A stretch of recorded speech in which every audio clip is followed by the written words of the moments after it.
Nous avons ici une bobine reliée à notre galvanomètre. Je prends un aimant, nord-sud, et je vais l'introduire lentement. Regardez bien la déviation au niveau de l'aiguille.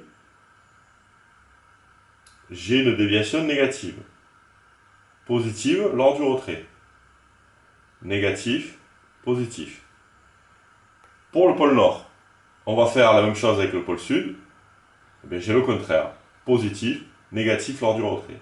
Positif, négatif. Donc l'induction dépend de la polarité au niveau du sens du courant. La tension dépend de la vitesse. Je vais aller très lentement, vous verrez que l'aiguille se déplacera peu. Mais longtemps. Voilà, on n'a pas dépassé 1. Pareil pour le retrait. Je fais la même chose à grande vitesse. Je suis allé presque jusqu'à 3. Donc la tension induite est bien proportionnelle à la vitesse. Aimant de faible puissance, j'obtiens une déviation moyenne de l'ordre de 50 millivolts, 100, la moitié 50. Aimant de forte puissance, j'obtiens une déviation qui va jusqu'à 200, qui les dépasse. Par contre, si j'introduis lentement, j'obtiens moins.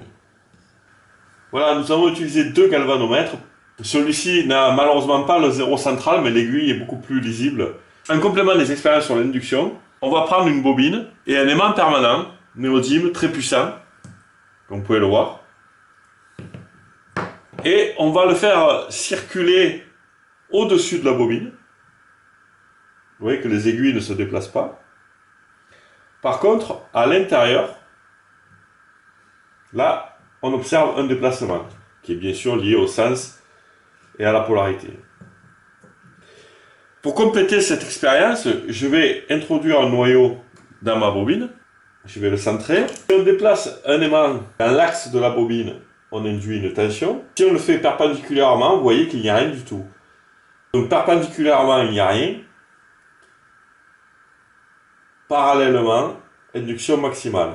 Et si je forme un angle, je suis entre les deux, c'est un compromis.